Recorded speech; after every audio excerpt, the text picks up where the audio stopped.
guys. Welcome to the Melanated Way. I'm Linda Antwi, co-hosting with April Holloway from Holloway Legal and travel and all the things.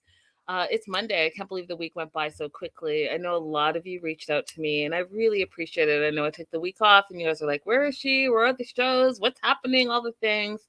Those of you guys that are part of my Patreon, you guys already know. For those of you guys that are not, that week of April is always like a hard week for April and April. That's the week of April. Second week of April is always hard because my dad passed that week. And as most of you know, my sister passed a few weeks after. So it's a very difficult week. And I decided to choose my mental health and take the week off to deal with all the things. But we are back and, pushing through and living life. And all I have to say is, squeeze tight and tell the people that you love them on a regular basis, because tomorrow is not promised. And, take time out for your mental health. It's okay to be like, you know what? No, I'm not doing this today, or I'm relaxing or whatever. April! Yes. Hello! Welcome back to the United States of America. I'm back in my crappy apartment. No, I love it here. I love being in DC. I'm glad to be back in the area. I did enjoy being away, and I did enjoy San Francisco, but I'm back to be back in the rivers and lakes that I'm used to. Right.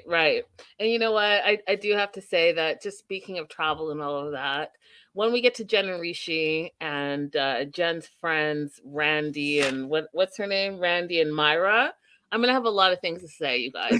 I'm already emotional. So I might go off, I might not go off, but you guys know when I go on a tangent, it's for a reason. But this whole American travel business, I think, April, you and I need to start a travel business on etiquette, because the two of them were making me so angry. And it's like this, all the stuff that I always say, boom, right there in my face this episode. Yeah, I agree. But that being said, shout out to the live chat. Welcome, everybody. Bottom of your screen, I'll keep on the bottom of the screen where you can support the show for a little bit. Overall thoughts, April, of this episode? Overall thoughts. Let me tell you the funniest thing. All of the negative stuff that Jen's friends were saying, did you see how they were killing that food?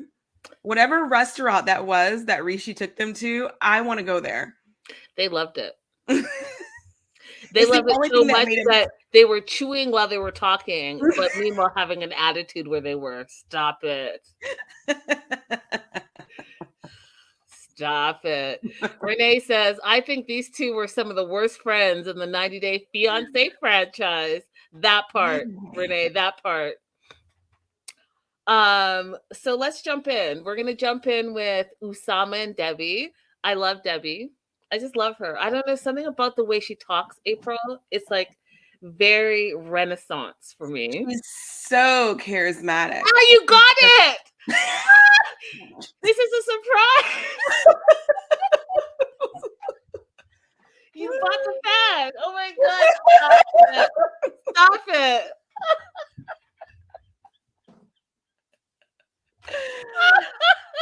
So when I use this, what I'll have to do is, I am Southern, but sometimes it's hard for me to get back into it. Let me sing. Well, Big Papa told me I couldn't go outside today, but I still decided to go outside, and it was so hot, I almost melted like a sugar cube. I'm dead right now.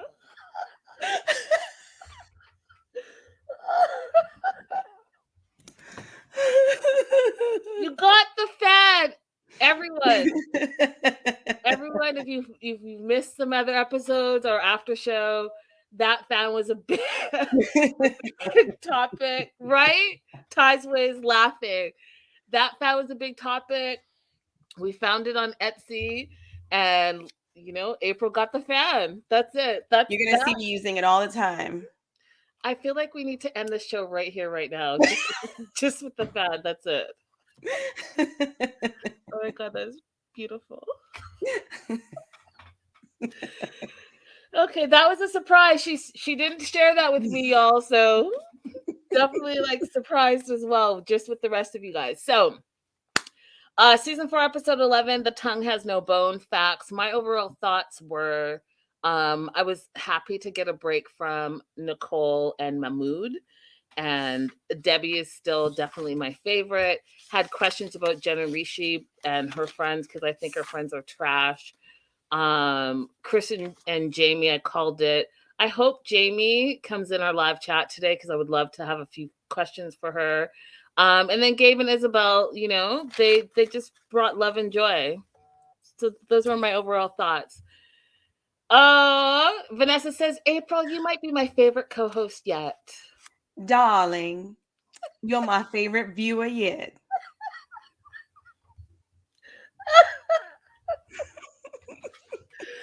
Oh my God. Okay, we are going to not get through this quickly. Okay, so Usama and Debbie. Okay, so they're headed to Kinset to meet his family.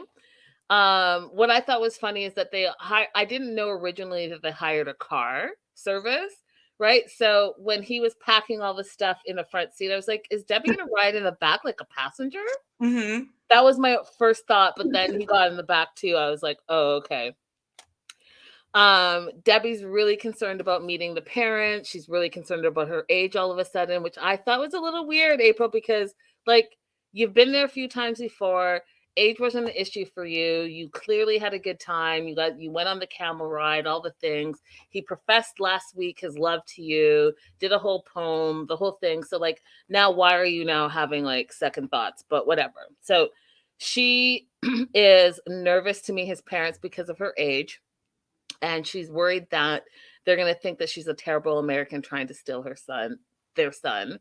And he's like, no, because the light from your face makes everyone love you. I was like, see, this is why I love their segments. Yeah, he definitely sucked us in. But she had. Oh, yeah, this is true. Natatat says, why did she come empty-handed to the parents' house? Rude American. That part, Natatat. Listen, y'all, this is basic etiquette 101. Doesn't matter parents' house, friend's house, neighbor's house, whatever. The first time you're going there, you never come empty-handed. As an African, as a Canadian, it messes with my sensibilities. Like my mom would just be like, there's no way. I'm not even sure that this is a un-American thing, because if somebody invited me to their house for like Thanksgiving or something, I bring a plant, a bottle of wine, you know? What if it wasn't an event? It was just like, hey, come over to the house. If it was just come over to the house, no, I wouldn't bring anything. For the first time? If I'm meeting like your parents for the first time, I would. So if I said, hey, April, come over to LA, come visit me for the first time, and you came to my house, you'd come empty-handed? No, I wouldn't. That's what I'm saying. I wouldn't. But that part is definitely not an American thing. Okay. That would be because I did it. But if I was going to meet somebody's parents for the first time, I would definitely. The last time I had a boyfriend and I went to go meet his parents, I brought a poinsettia and cookies. Okay, so I'm going to tell you guys this. I'm going to give you some Canadian / Guinean basic etiquette 101. Okay, if you want to be adored and loved by everyone and anyone you meet, when you go to their home at any point for the very first time, don't come empty-handed. So let's say you're meeting your neighbor and they just moved in. Bring some cookies over. Hey, welcome to the neighborhood. Let's say you're meeting your best friend at her new apartment. Hey, bring some wine and you guys share a bottle of wine. Happy new apartment. Let's say you meet a new friend and your new friend's like, hey, come over to my house for the first time. I'll cook dinner. Bring some more wine and be like, hey, thanks for cooking dinner. And oh, by the way, I'm going to take my shoes off at the door because that is very important. But all I'm just saying is that, listen, y'all, you want to be respected and appreciated, then just don't show up empty-handed. I'm not saying every time you come to someone's house you have to bring something, but if you come to someone's house for the first time, regardless of who they are, bring something. Even if it's little, the gesture will be appreciated and they will remember you for it. You're welcome, Americans. Okay, so that part being said, He says it's okay. Um, it's not about your age. It's about what's in your heart, what's in your mind. He talks about how his mom is not a big talker. And I wasn't sure if, and he says that his mom is shy, right? But I wasn't sure if it was like she was shy or if it was more of a language thing. What were you thinking? I mean, the sister seems to be able to translate. Yeah. So even if she didn't want her son to translate, I think she could have said something if she wanted to. But she didn't say anything. She didn't say anything. I was wondering if, so when he was speaking, was he speaking French? No. Okay. I wonder, because remember in the very beginning they told us that he was Berber. So I wonder what her languages are. Yeah, I don't know, but it definitely wasn't French because I would have caught that. Um, yeah, I don't know. So Usama's trying to reassure Debbie that everything's going to be fine. The mom is shy, doesn't talk much, but at the end of the day, his parents want a future for their child. And he's a little bit nervous that they won't accept her. And yet he's also hopeful. Now, Mhm. here's the thing that I thought was interesting in this whole thing. First of all, parents don't know that she thinks she's permanently moved to Egypt, right? She thinks. She thinks that. He hasn't told Osama hasn't told them anything. He's expecting Debbie to tell them. But then at the same time, we see at the end with the trailer for next week that he's had a whole game plan that no one has discussed, no one has heard of. I was like, wait, rewind. What did he just say? That, oh, that's why you wanted her to go back to America in a couple of months, because you had an ultimate game plan, and your game plan is you wanted to come to the Mhm. United States. Mhm. And she didn't know that. She thought she Nope. was packing up her life, moving there to be with you. And you're like, no, you're going back. You might have a little bit of business here, but we're going to come to America. And if you have a problem with that, then it's over. Wait, what? Yeah. So I want to go back now and listen to everything that he says in that light, because in this episode, I caught one thing that he said when they were in the car and she's nervous about their age difference. And he says, all parents want a better future for their children. Yep. Every And parent so wants a future for their child. Yep. now I want to go back and listen to some of the things that he said and see, like, were there hints that he dropped in there that I didn't hear previous to this? Probably. Probably. So, because I'm like this, and I'm sorry if I'm like this, you guys, like, I try to be better. I'm trying to be a better human being. But like, his teeth were driving me crazy. And the dad's teeth were not that better. And so that was my note. And I know I'm a shitty person for being that way, but that's just, it's a personal issue. And I'm trying to work through it, but it was terrible to me. So parents don't know that she's moved permanently. To Debbie, that's a red flag. Um, and so one of the things that I thought was interesting, and I would definitely like to get your feedback, April, but they get to the house, they're walking up to the door, and she's like, just put a bag over my head. And he says, Yeah. okay. I don't think he was paying attention to what she was saying. I honestly don't. This MF did not just say okay. There's no reassurance there, no like, hey, don't worry, it's all right. They're gonna love you. Age is just a number. I'll fix. He's like, okay. Nuh-uh. Nuh-uh. Yeah, I think he had tuned her out at that point. Must have, because that was rude. So they arrive in Kimset. Debbie wants to make a good impression, but again, she's hyper worried about her age. And this is where we meet Fatima, where you see her on the left, the mom, Asma, the sister, and Mohammed, the dad, right? So the three of them. What were your first impressions, April? I mean, they seem so, so, so nice, but it's hard to evaluate this conversation now in light of the little clip we saw at the end. Right.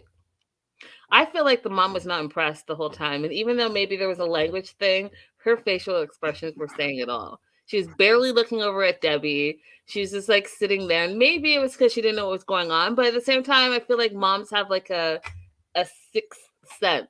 You know what I mean? Well, her daughter could have also explained to her, like, he's bringing someone over and this is, she could know what's going on, even if she's not aware of the exact conversation happening around her. And yeah, she doesn't seem to be very into it, but we don't have anything to compare it to. What if she's like this all the time? That's true too. That's true too, right? So Debbie sits down, and in Debbie fashion, and I feel like you should be waving your fan right now. She's like, "Oh, Usama, we made it. I was nervous." Then there's like this awkward silence. Yes, the fan. There's an awkward silence, a long awkward silence. And then I guess to break the silence, the dad starts pouring the tea. And he's like pouring like like up and down. Debbie thinks that she's at a show. She's like, "Oh, this is better than a show. It's so special." She's having a really hard time letting there be any silence. Right, that part. And then she starts talking about how she's like, "Oh yeah, I forgot to say." She was like, "Bravo, bravo." I was like, "Oh, Debbie. Yeah. Oh, Debbie. You're a mess, but I'm here for it." I understand her nerves were getting the best of her, but she was like, just, it's okay. It's okay to have silence, guys. It's okay to have a moment. Right?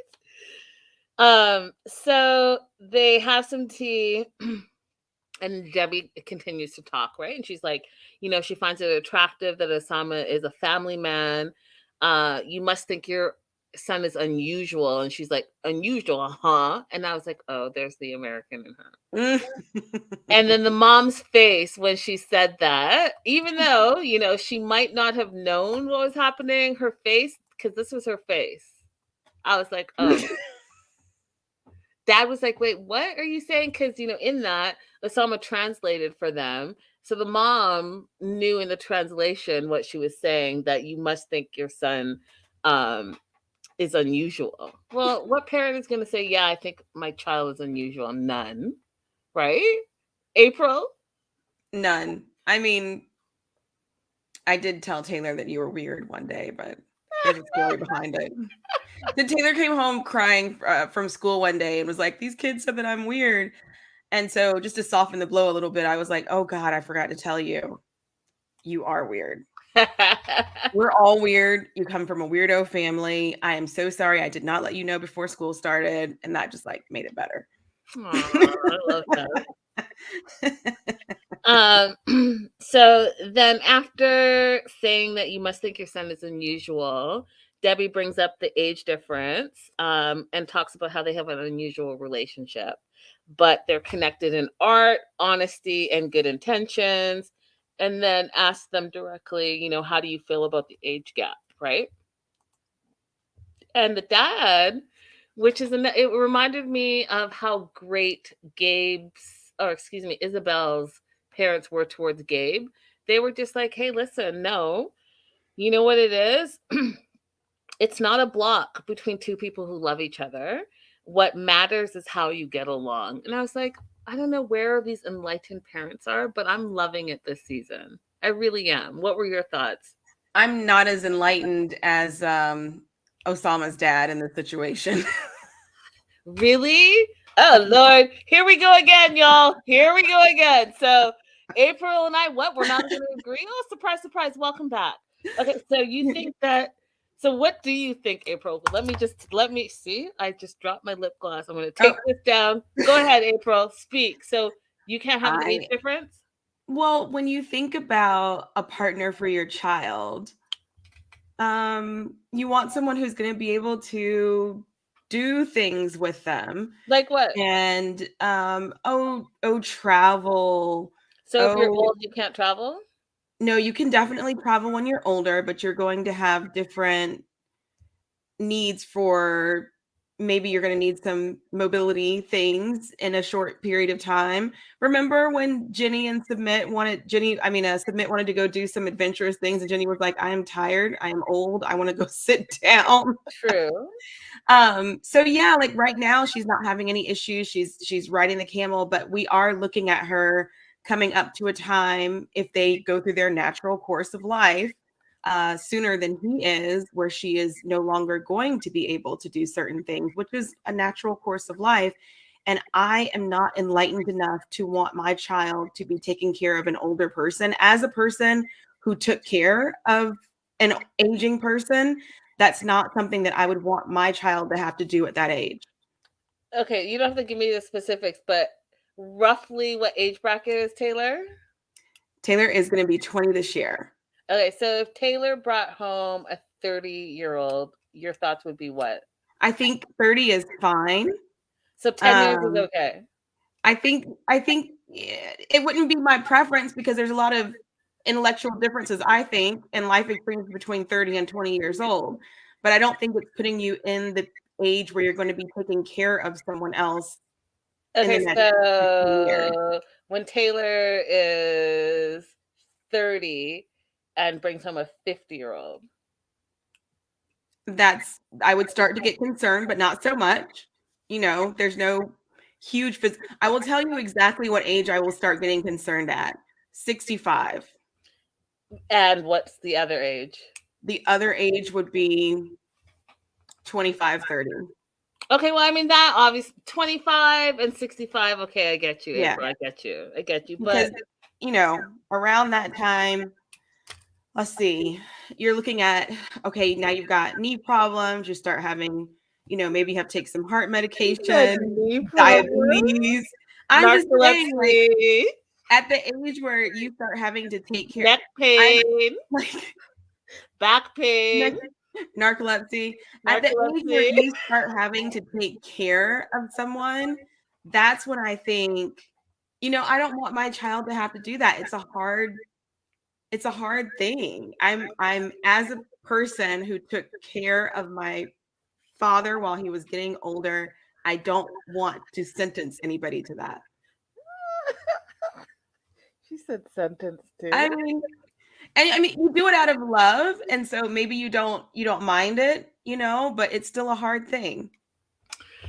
Okay, so I'm in agreement with you. Like, if it was like 25 and 65, I'd be like, wait, what's happening here? Like, what could you possibly have in common? Which, you know, is kind of similar to what we're seeing with Usama and Debbie, right?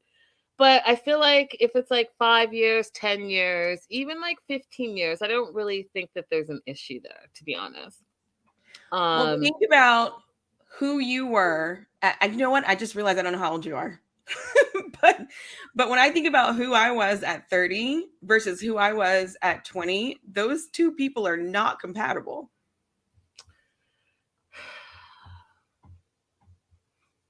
I'll say this. I could not, first of all, actually, let me not go on a tangent. All I'll say is that there was a poll, and someone said that I looked like Darcy, and I was still like shocked and appalled because I was like, Darcy's like 10 years older than me, and I have not had any surgeries. And that was rude. I think it was like 17. No, I took a poll, April, and 17% of thousands of people agreed with this person. And I was like, okay.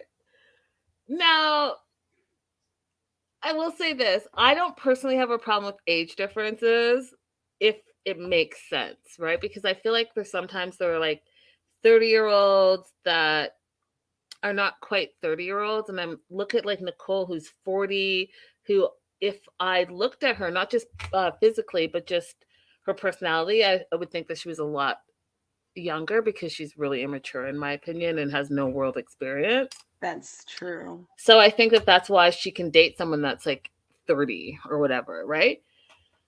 But it's all within limits. It's all within limits. But like 20 and 60, I mean, I feel like there might be like some sugar baby issues going on there, but that's just me. And if that's the case, get your money, get in, get out. You know? Right, but just know what you're in and know what you're talking about. You know? Know what you're talking about. Don't try to act like it's something that it's not. Like, let's just be real.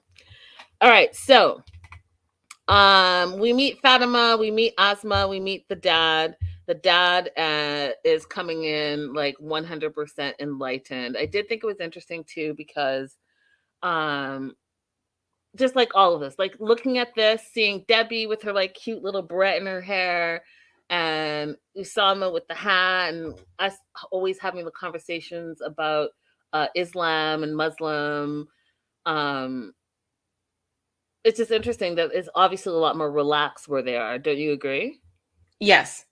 right? It's a lot more, even looking at the younger daughter and his sister, right? Yes, the mom is very traditional, but the sister is like, wearing like Western type clothing. So I think when we can continue to have this conversation, April, about um, Muslim and Islamic traditions and all of that, I think that people do pick and choose. And I don't remember who said it to me last week, but it's very similar to like Christianity. People pick and choose what they're going to follow. And I guess that should be okay, right? Whatever it is to make you a better person. Yeah. I think I might be misremembering, but didn't Osama say that the women where he's from, they choose what they want to do and it's no issue. They get to choose? I don't remember. Okay. But, if we put Nicole and Mahmoud in this conversation, it would be a whole different thing, right? So one of the things that I thought was interesting was the dad. So Muhammad was like, first he thought this whole thing between Debbie and Usama was weird, and then he finally accepted it. And part of his acceptance was allowing Usama to have his own conversation. So the dad was part of the conversations in the beginning, and then he let Usama kind of do his own thing because he accepted it and realized that there's nothing he can do about it. And then Debbie was really interested on their ages. And what I thought was funny is that they told the dad's age, but they didn't tell the mom's age. So the dad's 68. Debbie's convinced that he looks younger than 68.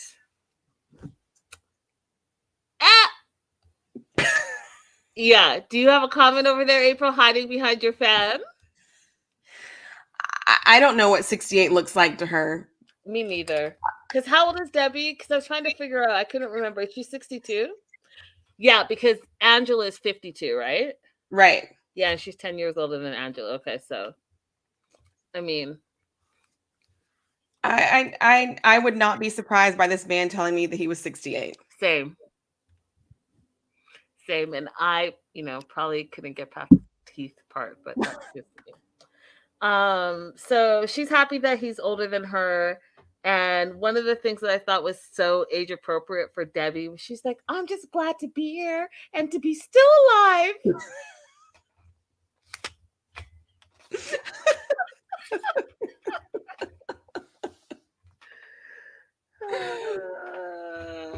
Y'all don't come for me. I've had a hard week, so I'm a little bit of an asshole. That's probably why. Okay, Jen and Rishi. Overall thoughts of this segment? I think that you're right again. I think that all of this was taped all at one time. Wait. What? I think once again. Hello, everybody in the live chat. Because y'all are being a little quiet because you guys never agree with me. You always agree with April. Let's go ahead and take a moment of silence. Everyone peek up. If you're listening to the podcast later or watching this later, let's go ahead and take a moment of silence and listen to April. Okay, what were you saying, April? You may be correct. That is not what you said. So rewind. Go ahead. You're going to put this on a loop, aren't you? Hell yeah. Go ahead. What did you say? You were right. What was the last part of that, though? About the filming. Nope. You said, because again. Yeah, that part. Right. So let's go back. Let's make this easier for you. So what was it? She was right again, guys. I can't hear you. Hello? Wait.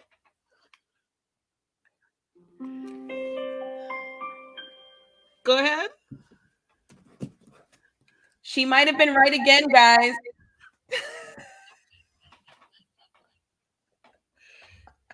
What was I right about? The filming. The filming. I'm waiting. I think this was all filmed at once. Jen and Rishi. Yep. Yes. Yep. Because suddenly the friends are showing up right after you arrive, but you did not talk to them at all about them coming over when you were just back home. Stupidness. It's all stupidness.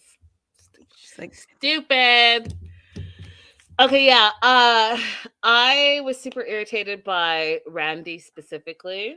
I think Randy wants to get with Rishi. That's my personal opinion. I think that she's oh, okay. attracted to him. I think that she is a frenemy in the sense that she's like, hey, I'm happy that my friend has this younger, hotter boyfriend, but I'm not super happy for her because, like, why doesn't he want to get with me? And her words exactly were, you liked me at least online. I think he liked me briefly on social media. I mean, who says that about their friend's significant other? Yeah, she has big, it should have been me energy.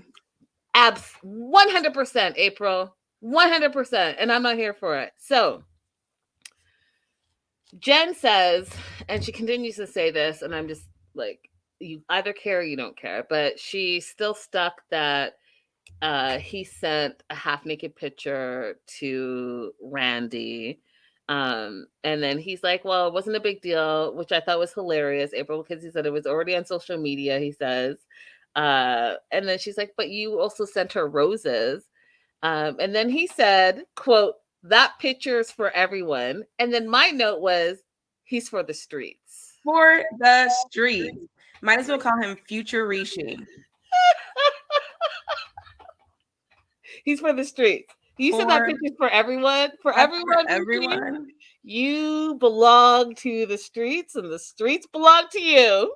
So I was wondering, do you think, because you were talking about like this is like a normal thing for models to do you think that he really is just like, oh, it's posted to my social media, so it's not a big deal if I send it to her, in the situation where he also sent the roses?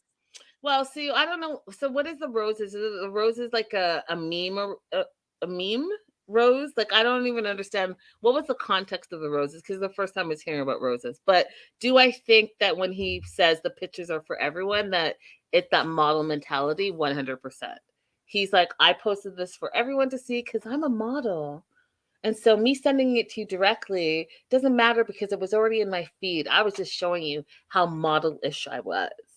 But the roses part is like, wait, what is that about? Yeah, I don't know. And I think the rudest thing about this is they kept on flashing to the picture and then flashing to him at present. I know, it's super. I was looking for the model photo because it is very different and it's really kind of messed up. That's To rude. see that? Yeah. Like Oh, they here were. it is. I did find it. Okay, so hold on. It's this one right here. So they show this, and right? So you see, obviously, he's chiseled, you guys. And one of the things that we do have to talk about too, April, is that I've had a lot of friends that have entered fitness competitions. And when you're working up to the fitness competition, you're on a very, very strict diet and you're working out all the time and you're getting cut and ripped for a reason, right? For the Mhm. competition. But when the competition's over, they all go and eat, they get the burgers and the fries and all the things. And being shredded like that is a very specific thing, and not everyone keeps it that way. So you can still be fit, but you're not going to have all the muscles popping up because you're not training the same way you were training for the competition. So I am going to give him that. And the second part I'm going to give him, because like I am a product of it as well, is that, we went through a pandemic and some people thrived. I have a celebrity friend who said that he just got more fit. He's like, what? This was great. I was able to work out like all day, every day because we couldn't go to work. And I was riding my bike and running and all the things. That's not what happened to me, you guys. I was at home all the time. Maybe I, went for a walk here and there, but predominantly I wasn't going anywhere. Right. So, like, these cheeks are like a product of that. So I'm going to give Rishi that. Ooh, do you want to add anything, April? No. I went the other way. I signed up at the beginning of the pandemic for all of these like extra workout online programs, and I got the smallest healthy adult weight that I've ever been, because I have a smaller unhealthy weight. But my smallest healthy weight, I mean, the exes were coming back. They were messaging me like, "Girl, let's try it again." See, so then you were like my friend out here who you guys obviously took great advantage of all that time. And I'm proud of you. That was definitely not my story. I'm fluffy again now, though, guys. It's definitely, oh my God, I've been fluffy. Like, just like these are not regular. Anyways, enough about that. So, I do think he's for the streets though, because the way he answers questions, I don't like roundabout. Like, tell me directly. You want to Yeah. hear something super funny, guys? I will give you a little sneak peek into my life because I know that I am quite private. But if you watch the show, you know that I say whatever is on my mind. I say whatever, and I'm very direct, and I stand behind all the things that I say. And when I'm wrong, I'm wrong. But when I'm right, I'm right. So I was out and about. I was in the streets this weekend, April, and a couple of things happened. Mhm. And some of you will appreciate it, some of you guys won't. So the first thing happened was it was the Lakers game, and I'm a big sports fan, love the Lakers. And we were watching the Lakers, and these two people came up and they stood right in front of us. So I thought between the music and the noise and all the people, April, that I was talking at a regular cadence. Okay. So I turn and say, "Hey friend, you're going to have to move." Now, I didn't realize that that person heard me. So she looks behind her and sees me, and she moves, and I was like, "Oh my," I was embarrassed for myself, right? Because I didn't realize it was that loud. So that was the first thing. The second thing that happened, April, was there was like a beer garden area for the adults, and then there was like the rest of the area. And there was this kid, maybe like between 7 and 10, that was jumping the fence between the beer garden and like the outside area. And everyone was looking like, what's happening with this kid? And then one time he jumps over and he falls to the ground. And you know, there's that like 10 seconds where they're either going to freak out and start crying, or they're going to jump up and bounce back. Right. So I was looking to see like what's going to happen. And other kid that he was with, you know, distracted him. So he bounced back up, and he got up and jumped back over the fence. And there was a mom across the way looking at him. Everyone's looking at him like, where's the parent in this situation? Fast forward towards the end of the day, we're leaving the parking structure, April, and there's this big kerfuffle. Someone's throwing shit at people, excuse my language, throwing stuff at people. And I look over, and guess who it was, April? The kid. It was the kid. Right? So I'm looking at the kid. I'm looking over, and I literally turn my back, because you want to know why I had to turn my back, April? What did you say? Right, because I didn't want to say anything, so I had to turn my back, because if I kept looking at him, I would have said something. Mm-hmm. So I turn my back, and then I say, I hate bad kids. My friend says to me, "So you just really say whatever's on your mind, eh?" And then I said, "Do you not know me?" I turned my back so I wouldn't say anything worse than that. But I love kids, and kids love me, you guys. But I do hate bad kids. And any African that's watching, y'all know what I mean. I hate bad kids. And I'm not saying like you're bad, you're born bad. I'm saying those naughty kids that know they should not be doing what they're doing because there's no parental control anywhere. And so they're going to just push the limit. I can't. So it takes a tribe. It takes a village, April. It does. I'm surprised you didn't offer correction. I do it frequently. See, I wanted to, but I was already called out for saying whatever was on my mind. That being said, Rishi feels like he hasn't done anything. He doesn't think there's a problem. He felt like, you know what? Jen already told me about her two friends, so I figured that you guys were pulling my leg. So this was all a joke. And so I don't really feel like I did anything wrong. But in the same breath, he's like, but when I felt like it was a little inappropriate, then I went ahead and blocked Randy. I don't get it. So like, if you weren't doing anything inappropriate and you didn't think it was a big deal and you thought it was a joke, then why would you have to block her? And why would you not mention it to Jen? All of that, right? So he says, so sorry. What can I say? What? Jen's pissed. She's like, go get your phone. I want to look through your phone, which, you guys, is already a red flag to me. Like, if you feel like you can't trust your partner and you have to go through their phone because you don't believe the words that are coming out of their mouth, then that to me is showing that there's a bigger problem in your relationship. I agree. But if you're going to do it, then do it. If you're going to do it, then do it. If you're going to do it, you put everything into Google Translate and work it out. Don't be half-assed about it. That part, right? So she's complaining that everything is in Hindi, so she doesn't know what's what. He feels validated because he's like, I showed you my phone. There was nothing there. That's the evidence. And I'm like you, first of all, I would never do it because I'm just not that person. Like, if we're at that point that I need to check your phone, then clearly we're out the door and something's happening. But if I was going to be that person, then you best believe that I'm going to have your phone for as long as I need your phone. And if I have to pull up my computer and laptop and type in Google Translate, what is this, what is that, and I spend hours on your phone, then that's what I'm going to do. Mm-hmm. What I'm not about to do is be like, oh, it's all in a different language. I don't get it. Here's your phone back. You sound stupid. You ask for it. If you're going to commit to it, commit to it. Yeah. I would find it suspicious if every conversation was really in Hindi when he speaks fluent English. To me, that would mean that you must be deleting your English conversations. Which we know he does, right? Because he deleted the conversation with Randy before he blocked her. So, yeah, agreed. So then now Jen wants to know when he's going to tell his family about her. And the way they did this, Submit and Rishi comparison, and they didn't really do it, but you could see it because they played it on loop where he's like, just give me a little bit more time. Just give me a little bit more time.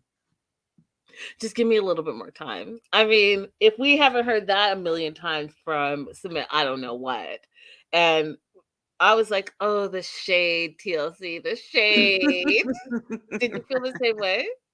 I did feel the same way. But you know what? Submit didn't even say anything about it when I watched Pillow Talk. I mean, would you? I wouldn't. I'd be like, I had no comment. She's mad because she's like, you've had 3 years and you still haven't told them. And then he brings out this like ridiculous. I mean, and I'm not saying astrology, whatever you believe is cool to me, but the way he was like, well, I could tell them at 4 p.m. on August 2nd because that's what my astrologer friend said. I was like, you sound ridiculous right now. By the way, we remember that's not even really what the guy said. He really said it's not ever going to work out. But if you insist, then here's a day. That part. He said, no, it's never going to work out. His friend said no. And we talked about all this. You guys can go watch our episode from last week. But his astrologer was like, nah, nope, it's going to be problems. I don't see it. It's never going to happen. And like April said, but if you insist, let's do it at 4 o'clock on August the 2nd. You want your life to blow up? Let's do it in the middle of summer, in the middle of the day, and at least the sun will be shining. Yeah, you can definitely believe what you want to believe. It doesn't excuse the past 3 years of him not even mentioning to his family, don't bring any more girls around. I have someone. I'm waiting for the astrology date that I can introduce you to this person, but I do have someone. But it doesn't even sound like that. He doesn't want to tell them. He doesn't. That's what it really boils down to. With his astrologer friend. It has nothing to do with any of that. He doesn't want to tell them for whatever reason. But since he does not want to marry her, I'm left confused about why he's doing this at all. Because he doesn't want to marry her. They're not having sex. So what are you getting? He's not promoting his personal training business. So what is it? I'm not sure. That's a really good question. Renee says astrology is very important in Indian culture. Parents use it when matchmaking. And, You know, Renee, I'm sure you're correct, but I just don't think that that's what Rishi's number one main agenda is. I think that he just doesn't want to tell his parents. Yeah. Let's rewind to Sumit and Jenny. I mean, same situation, right? It's important in the Indian culture. Sumit knew that, but he still came up with 1,001 excuses before it actually. He went and married a whole other person, y'all. So let's just, okay.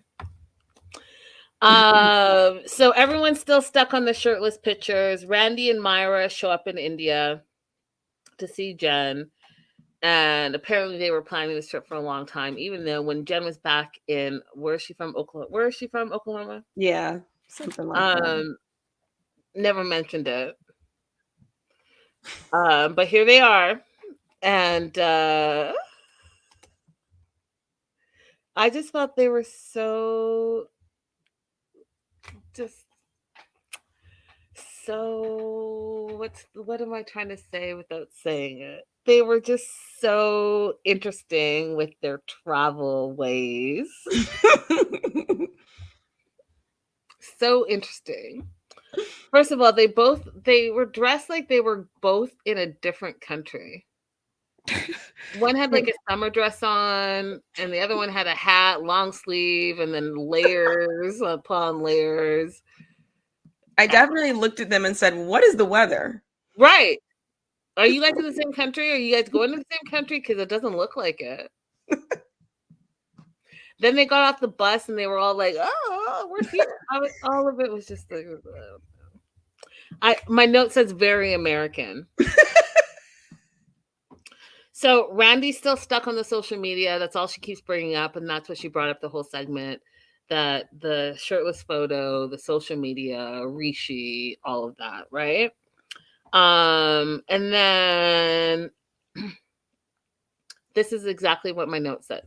So they meet up with Jen, and they feel like so far India's hot, it's noisy, cars are honking, it's very different. Apparently some guy, as they were driving by in the bus, puked out of the bus.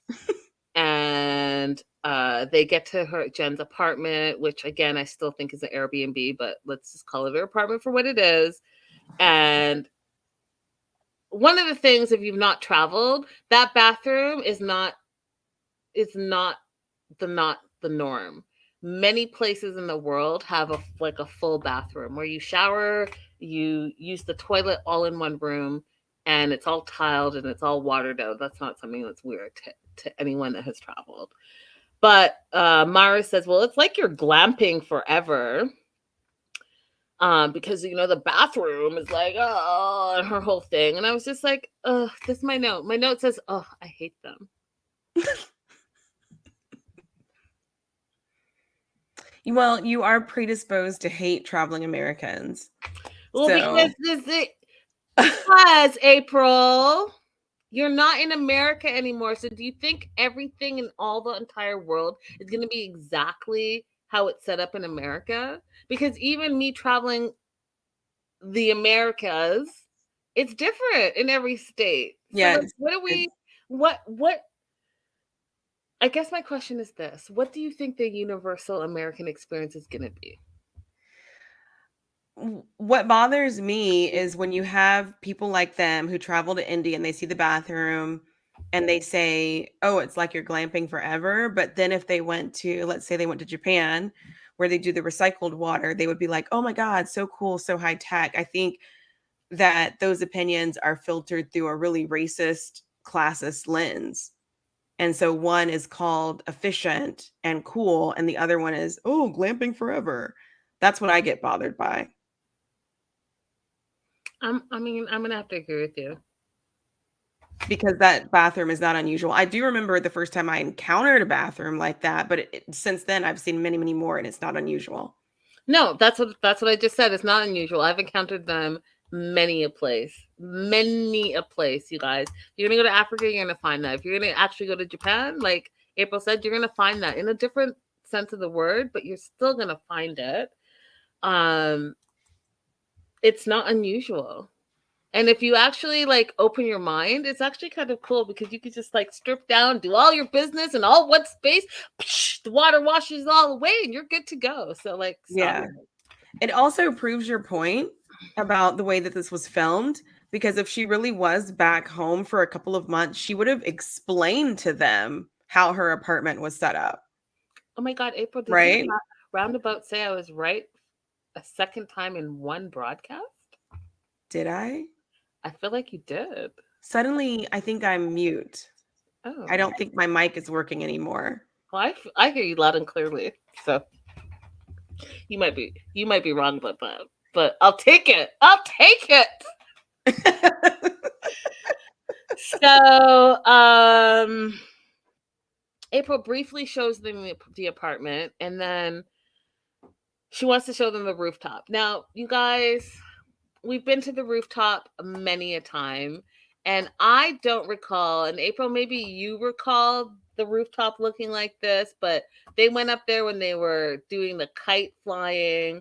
They went up there when they were doing the yoga poses.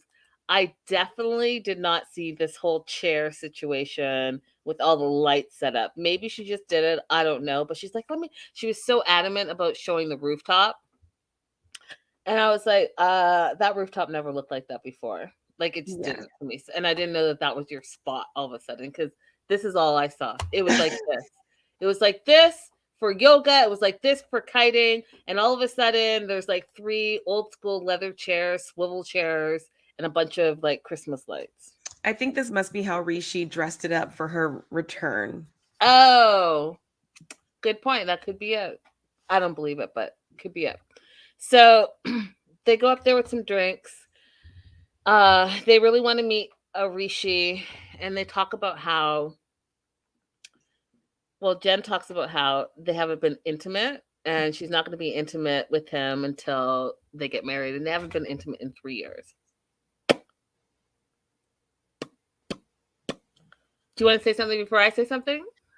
I don't know that that's helping anything. I mean, she could definitely choose to just not be with him anymore, but I don't know that that's helping anything. Tizway says that picture of Rishi is what Brandy wants in her life. That part. That part, Ty, that part. Okay, so I'm going to say this, and I say this all the time.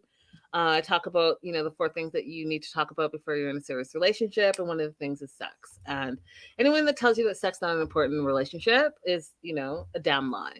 And anyone that tells you that, you can be with someone for 3 years and that person is not having any type of sex. I was about to say something that was super mean, but I won't. What I will say is this. Just make sure you're on the same page as your partner. If you guys are deciding to be celibate before marriage, then that's one thing that you guys are both on the same page with. And, that's quite possible. I don't think that that's what's happening with Jen and Rishi. No. We know that they've already been intimate in the past. And then she decided that she doesn't want to be intimate anymore. And from my understanding is that she didn't tell him until she came back from the pandemic situation. Now, you all haven't been intimate only because the pandemic didn't allow it, because you couldn't travel. And so have you had a sit-down conversation saying, moving forward, I don't want to continue to have sex with you until we get married? I don't think that conversation was had. I think that it was a unilateral decision by Jen, because she was not feeling comfortable in her relationship, and she thought that she was taking some power back for her. Now, granted, you do what you want, but what we're not about to pretend is that Rishi, who his own best friend can't believe that he's been celibate, his own best friend, okay? Let's not act like we're going to be surprised when something else has happened. Yeah, I don't believe it. Another reason why I don't believe it is because he didn't have more questions to ask about it. He was just like, okay. Like, in my mind, I'm thinking, all right, I'll just go back to my other sources. That part. He was unbothered. He was unbothered by it. He was like, whatever. I haven't been missing it, so okay. Oh, and by the way, when she's like, oh, have you been with anyone else? And he roundabout did not answer. It was like, Never answered. It's not my brand. I'm just working out all the time. I'm getting fit. Oh, stop it. Yeah. Y'all sound ridiculous. For what her concern is that he was not faithful. For what her concern is, I think it would have been smarter to say, let's go get tested together. I mean, it wouldn't protect her for all times going forward, but her not having sex with him does not address the concern that she expressed. 100% it does not. And again, I'm going to dive deeper into it. Okay, so you've decided that you're not going to have sex until you get married, but guess what? Getting married is going to change what in that relationship? Because you haven't had actually the conversation. And the conversation that you have to have, that I continue to tell y'all, and some of you guys do and some of you guys don't, and then you're surprised when you have problems in the bedroom because you haven't had the conversation. So I will reiterate what I continue to say all the time. If you guys decide that you guys are going to be together and you're going to be long term, how are you not having the conversation about talking about how important is sex in your relationship? How often do you think you're going to be having sex in this relationship? And by sex, if I have to break it down, what does that mean to you? Exactly. Mm-hmm. Are you like hey, let's like roll over and boom, boom, wham, bam, thank you, ma'am? Are you bringing, other sources into the bed? Like, what does that look like to you? And are you thinking that that's what it's going to look like throughout the entire relationship? And a step further, for those of you guys that want to start family, because that's the other thing that I tell you that you need to talk about, is do you want kids? And if you don't want kids and all of the things, when you have kids, that's going to change the dynamics of your sexual relationship and what happens in the bedroom. And what are your expectations? So that when you get there, if you decide that that's something that you're going to do, you need to have realistic expectations, because, the sex swing in your bedroom is not going to be the same sex swing when you have two kids that are running around. Like, it's not. Stop it. I go even further nowadays. I ask people to send me their favorite corn, because I want to see what you're into. You know what? I have so many questions. I have so many questions. So we'll do that off of YouTube. Yes, we will. So, y'all keep that in the back of your mind, because it's all important, all the things. And so Myra, the other friend, is like, you know what? This all sounds like excuses to me. She's like, as a married woman, she can't get over the sex thing. She says all men have needs. And, I feel like she's not wrong with that statement, but I also feel that that statement is a little antiquated, because yes, men have needs, but guess what, y'all? Women have needs, and it's okay for women to have needs. So, like, you could just say people have needs. Yeah, you could say people have needs. You don't have to. The way that she said it implies like it's the woman's job to take care of them. So I don't like the phrasing of it, but people do have needs that are physical. And if you've already been physical with someone, it is often difficult to understand why that is ending. And they didn't have any long in-depth conversation about it. So I would agree that there's a lot happening here that indicates that she's celibate, not him. Plus, you're on holiday. Like, how are you I just don't even know. You all have nothing better to do. So, like, what? Yeah, she said before she didn't really have any friends. She went out the one time. So, girl, what are you doing? What are you doing? And you have this whole big Airbnb. You're friggin' I don't even know. I'm just saying, you might as well go ahead and get busy right now, because y'all are never getting married. So if we're waiting till you get married, 3 years is going to be 5 years, it's going to be 10 years. Pow, you wasted time. Life is short. Like I said at the top of this episode, go ahead and enjoy yourself. Go ahead and do all the things that make you happy, because tomorrow's not promised. Mm-hmm. So Rishi's willing to meet up with Jen's friend, Randy and Myra.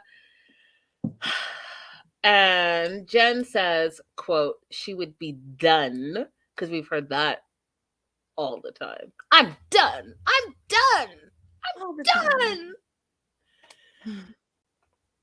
she'd be done with Rishi if he was cheating. The friends think that he is, and they think that she knows the answer and is not willing to accept it. And I agree with them 100%, because every time they bring something up, she's like, oh, well, but I love him and I want to see this through. Oh, but, I care about him and I want to see this. Then stop complaining. Stop telling me all the things, because as soon as we tell you what we really think, you come back and say, oh, but I love him. So then just go ahead and love him, but stop asking for our advice or our opinion. Also, you can love people from afar. Right, that part. You don't have to be in a relationship with somebody to love them. That part. And you can love someone and not be with them in a romantic situation. You could just be friends. You can. It's okay. So they think he's cheating. And again, Myra with her thoughts says, if a man's not asking you to have sex with him, he's asking someone else. Again, like,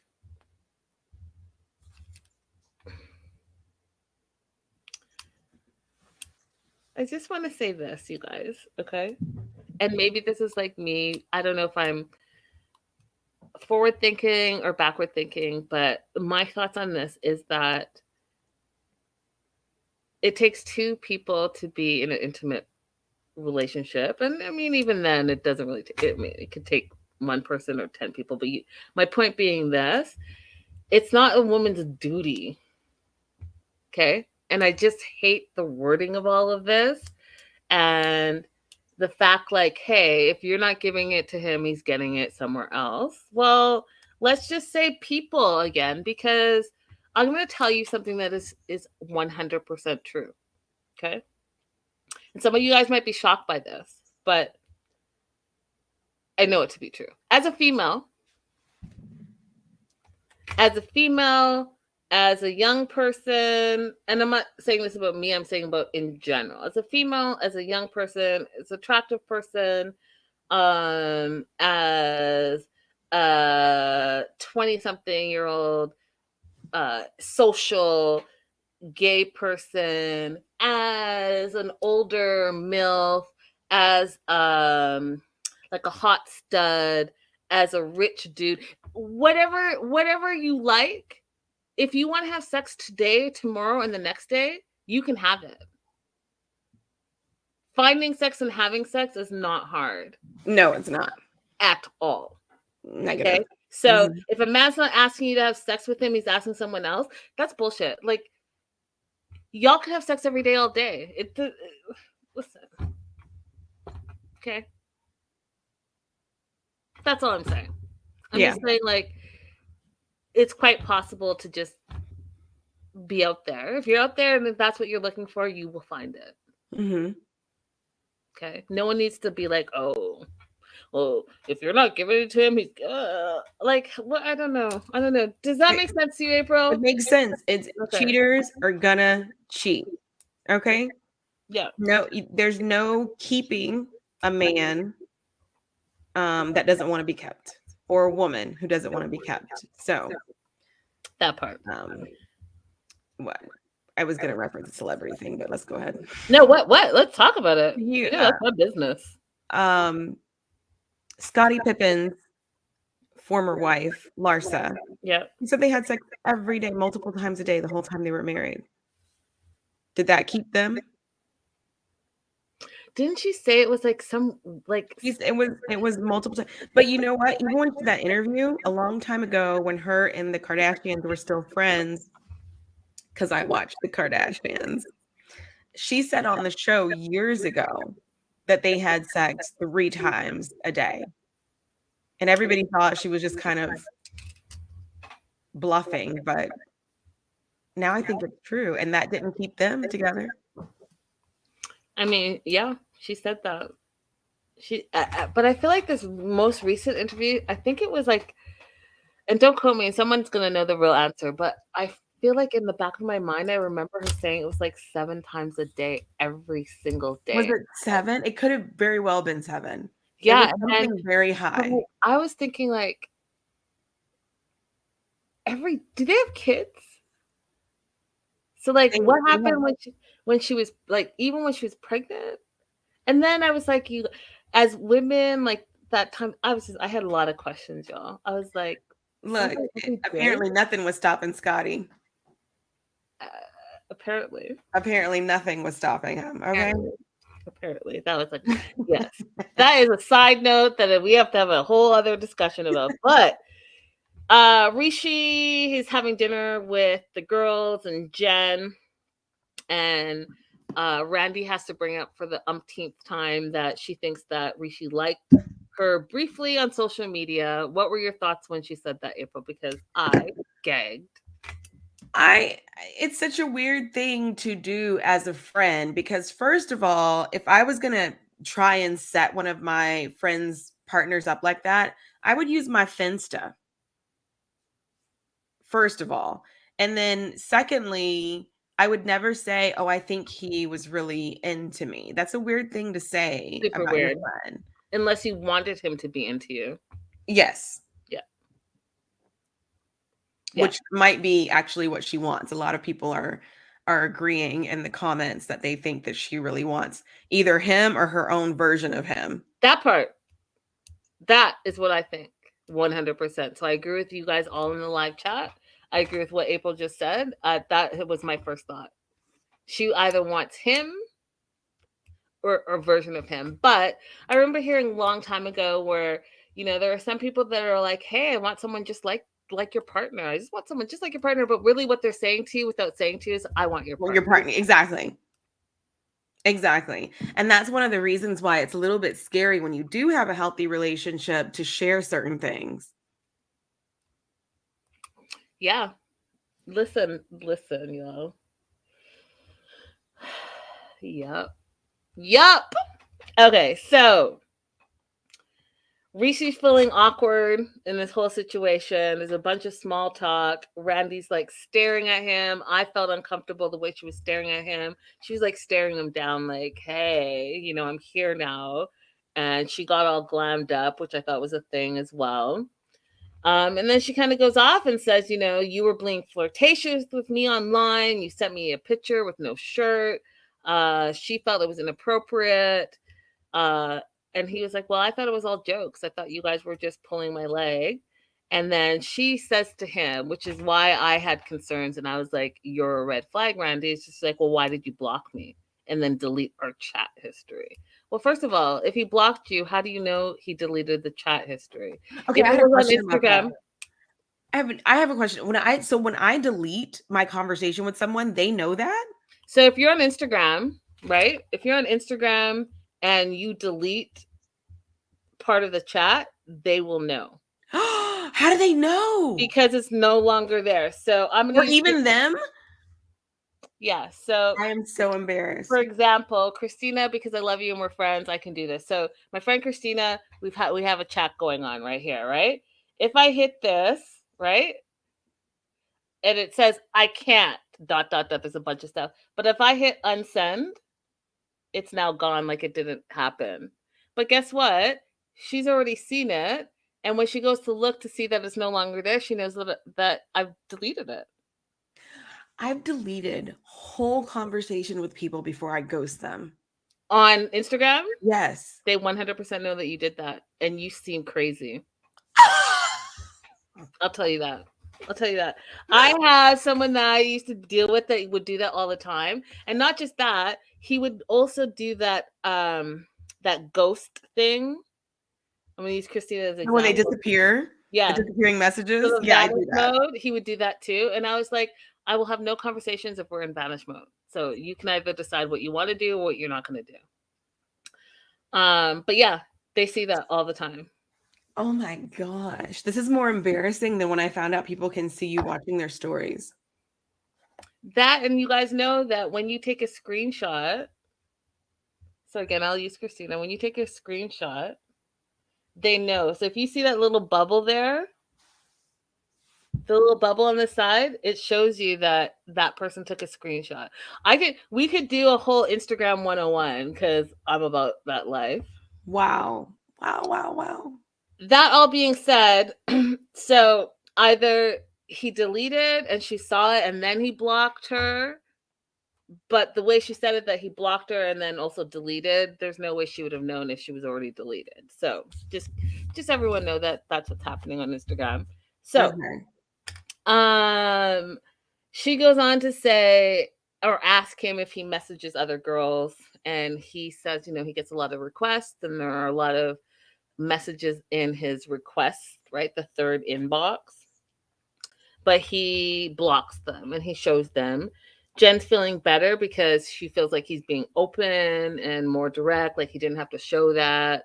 Okay, he didn't have to show that, but like what was interesting to me is that you looked at his texts and you said they were all in Hindi, but then his Instagram were all of a sudden all in English, and you all of a sudden feel better. Like, I don't know. Yeah, she obviously didn't go in the request folder.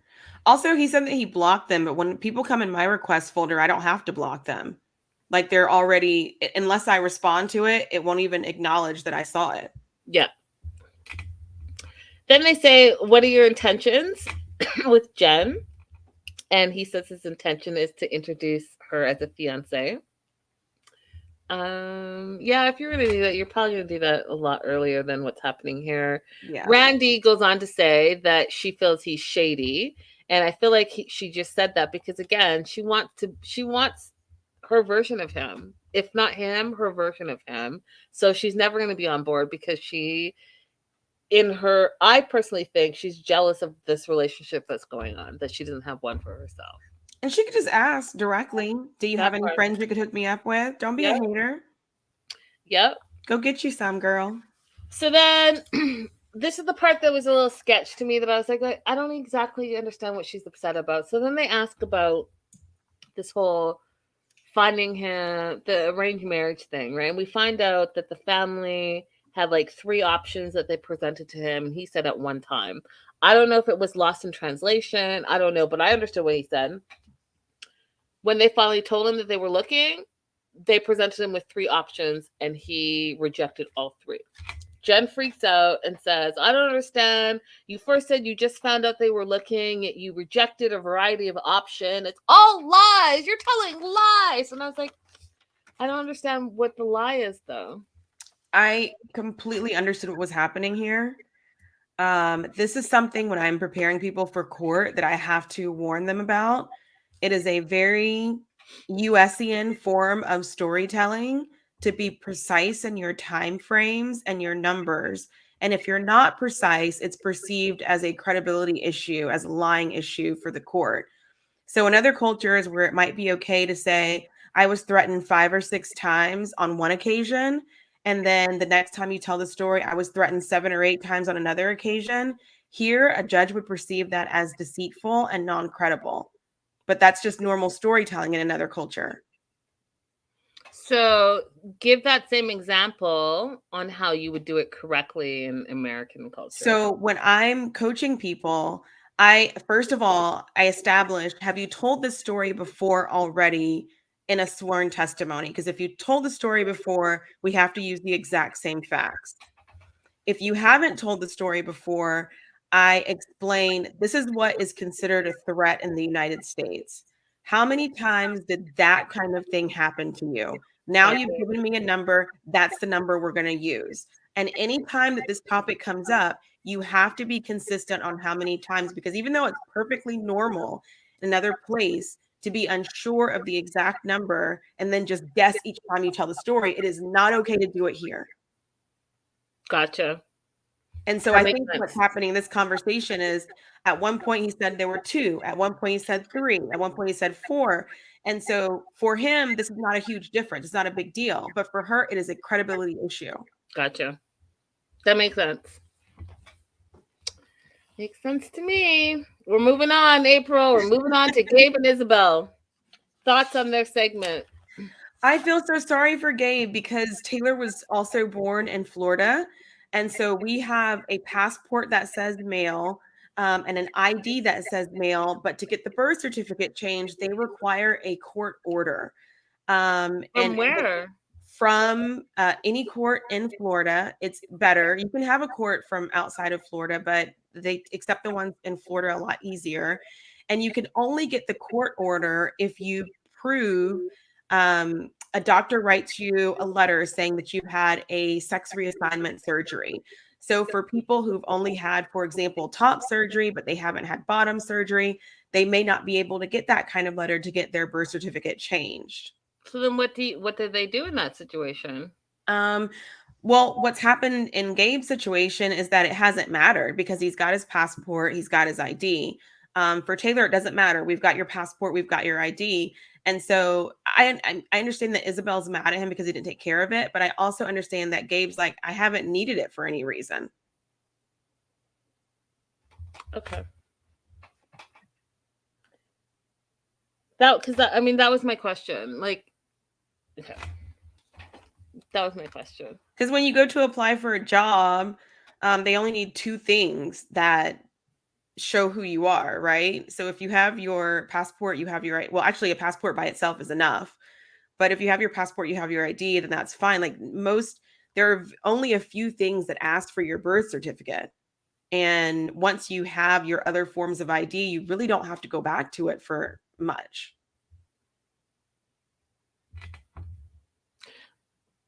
But also in Colombia, this was confusing for me because Colombia has allowed same-sex marriage since like 2016. And if you allow same-sex marriage, then why do you care what gender is listed on somebody's documents? Yeah, it's yeah. It's very confusing to me, actually. I mean, she did specifically say that the law requires that the documents have to be matching. But it just seems like to me, the only purpose for that would be to exclude certain people from being able to get married. But if you don't have that exclusion, you allow same-sex marriage, then why does it even matter? So I guess my question too, April, is then, I mean, if you felt so strongly that you're going through the process, wouldn't like the birth certificate be one of the main things where, like, if you feel like you were assigned the wrong gender at birth, wouldn't that be the first thing that you changed once you transition? I think because it's just costly and a little bit of a nuisance, and you don't really need to present it for work or for medical treatment or for travel. Most people just don't bother. The people who tend to be more concerned with getting their birth certificate changed are those who want a legal name change. I don't know if we know what Gabe's name was prior to the change. But if his name was always Gabriel, or if it was Gabriella, maybe he didn't care about doing that. But if you want a legal name change, that does start with your birth certificate. So it's going to be more important to get that changed to get your other documents changed. But if you're just changing your gender on your form, like Taylor has the same name from birth, then it doesn't matter. I mean, not that it doesn't matter, but it's just not quite very high on the list of concerns. Interesting. Okay. Okay, so we'll go through this, and I have more questions, but we'll go through this first. So Gabe and Isabelle told her parents that they got engaged. They were excited. The mom still does think it's too fast, but she's going to support them because she loves them. So they are en route to a lawyer because Gabe has less than a month there, which I did want to talk to you about, left on his visa. So they want to get married before it expires, because if they don't, then he's going to have to leave for, he says, 6 months till the next calendar year. Can you clarify what he meant by that? Yeah, so he has unfortunately expired the time that he can spend in Colombia in one or he will expire the time he can spend there in one calendar year without violating any of their visitors visa. And what was it? 90 days, was it? I think it's 6 months. 6 months, okay. But he had already used up a lot of his time earlier. Okay. Because contrary to popular belief, even as Americans, when you enter another country, you don't just get to do whatever you want. They do still have restrictions. You are on a visitor's visa. So he's trying to make sure he doesn't violate that, and was hoping to roll over into applying for residency based on marriage. And obviously this is going to, if it takes too long for him to get the birth certificate reissued, then that will give him a problem. So then if he goes back to Miami and his visa expires within that month, then is that what he's talking about? He's going to have to wait like 6 months before he can come back? Because the other thing he said is that they don't like to see back and forth on the visa. Yeah. My understanding of what he is saying is if he was to wait there and try and get it done from there, then he would be running out of time. So he's going to leave to avoid doing that, and hopes he doesn't have any problem coming back because they don't like the back and forth. And the reason for that is because, unfortunately, there is still a bit of a drug problem coming from and to Colombia. And that route, Colombia to Miami, is one of the ones that has a problem. Y'all go to Miami International, you'll see. You'll see. All the levels and the dogs and all the things. So, yeah, okay, so that makes sense to me. So she wants a romantic beach wedding versus just like having a court paperwork wedding. And Isabelle said, she wants to make it special because it's the first time she's getting married. She's never been married before. So they meet with the attorney, and she explains that Gabe is American. She wants to know what documents they need. How long is the process? She's asking all the right questions. The lawyer says that all they need is a passport and a birth certificate. And within 7 to 8 days, they can have a date for marriage for them. And that's when Gabe says, well, that's where I have a problem. I was born a girl, so my passport says male, my ID says male, but my birth certificate does not. And then the lawyer explains that the birth certificate and whatever other ID he has to match, has to be the same. And so she asked, how long. She asked, how long will it take to change it? Was it weeks? Is it months? And this is so again, you answered it at the top of this, but I still was like, just like Isabelle is like, why didn't you change it back then? Because, and I know you answered, but it's still my question a little bit. I feel like if you feel like you were assigned the wrong gender at birth, then your birth certificate should be the first thing that you change. Yeah, I think like it sounds like that logically. On a smaller scale, my name is spelled wrong on my birth certificate, and I've never fixed it because I don't care. But is that the same as someone who says that? Because last week, April, I thought it stuck with me a lot where he talked about the invisible limb and how he just never felt comfortable.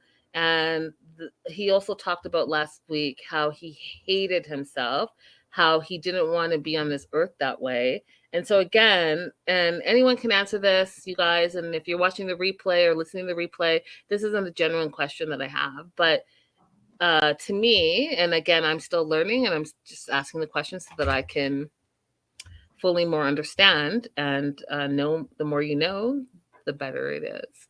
But I would think that with all of that being said, and the strength and courage of his conviction, that would be the first thing that he would change, because you literally hated yourself the other way. Yeah. I mean, it does seem that way, but I can just understand that it's a little bit of a nuisance. Florida has not always had a straightforward process where you could do it. And then now that they have a process where you can change your birth certificate in Florida, it requires you to file the complaint, pay for the complaint, get a letter from your doctor if they're willing to write it, go to court, which may be a friendly or unfriendly place to be. And the judge can agree to change and reissue your birth certificate, or they can say no. So is that process harder than getting a passport or a driver's license? significantly harder. For passport, all we had to do was write mail on it, and they honored it. For driver's license, we wrote mail, they honored it. They did not require you to present anything from a doctor. Lori says, my husband's mother was spelled differently in her birth certificate and her passport. Oh, I love you. 2 Egg says, but really, how significant is your birth certificate in your daily life? How often do people look at it? And Diana says, I hate my dad's last name, but I didn't change it because it's too much paperwork. Also, I graduated from a master's 5 years ago in the UK and haven't convoluted that here in Colombia. Yeah, the birth certificate. I think you've used your birth certificate more often because you are in an immigration process. I think that's probably why. Because I'm like, y'all, I use my more birth often. certificate all the time. I haven't looked at my birth certificate in like 10 years. It's just I can travel, I can work, I can go get medical treatment. I could do things that I need to do without ever thinking about my birth certificate. So I think it's just the average person's experience is not really handling it that much. Not the average person, but the average American non-immigrant.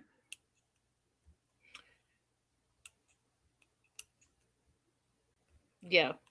But maybe he will, because I didn't think he gave her a very good.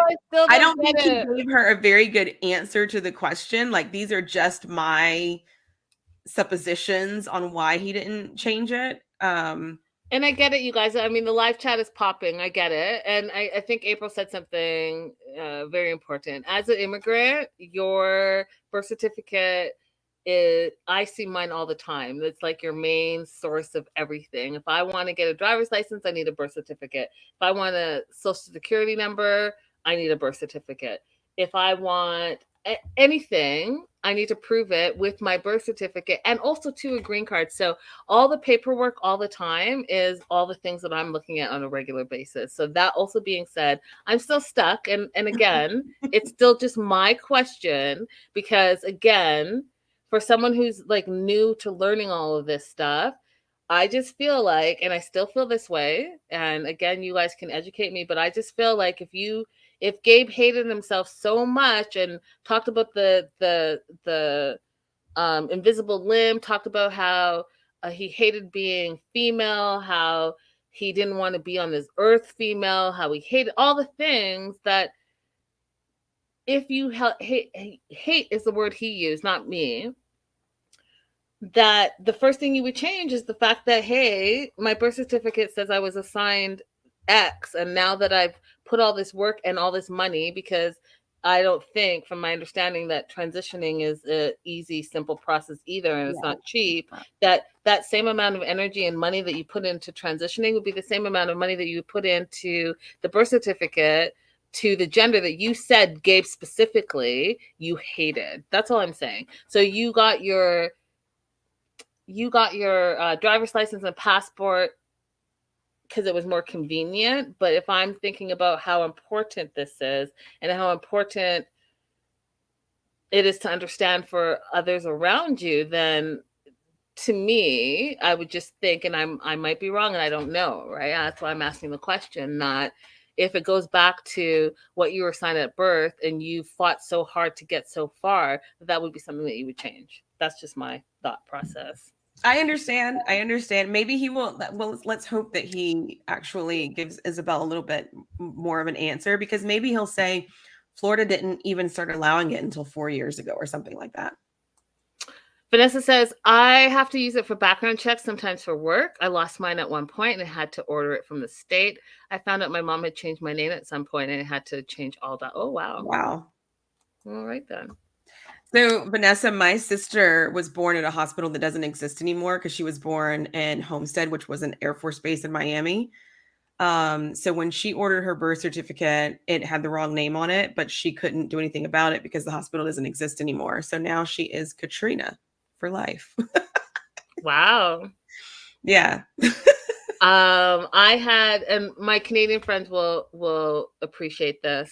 So I was born in North York, and when I first was doing all the immigration stuff to US, they put in New York because they had never heard of North York, and it was a whole problem because it was not New York. Then New York is not in Canada, it's North York, Ontario, and it was like a whole thing. And so yeah, paying attention to the details is definitely important, but also I find it interesting that I'll just say that. I'll just say that there are other places that sometimes people don't know about, and they're like, "Wait, New York? No, North York. New York? No, I mean North York." Okay, so they want this wedding and they want the wedding to happen, but there are some documentation issues. So Isabel's really upset because she wanted to move forward with this wedding, and Gabe is realizing that he's going to have to go back to the US to quote, and I'm quoting myself, to get it together. Because not only am I interested about this whole birth certificate thing, but also your business. So you didn't bring like the stamp thing or your labels or branding. So like I'm just trying to figure out what you plan for your big move. So you brought all the luggage and you have an apartment. So clearly you do some type of planning and organization. But when it came to the main things, birth certificate and your company, you didn't. I'm sorry. Like for someone who's like pays attention to detail, that just seems ridiculous to me. And so I have questions, April. I have questions too. Also, the thing about that, just going back to the birth certificate again, it would have been very easy for him on any of his trips in Colombia to just find out what documents do I need to get married so I can make sure to bring them with me. I'm just saying, I mean, that would make sense. Plus your business, like, hey, how do you not bring your branding to your business? And his family, he said his family doesn't know. We didn't get to that yet. I love you too. Egg says that M or F, male or female, on the birth certificate is important to some trans people, but to others it doesn't matter or define them. Thank you for that. I appreciate the feedback.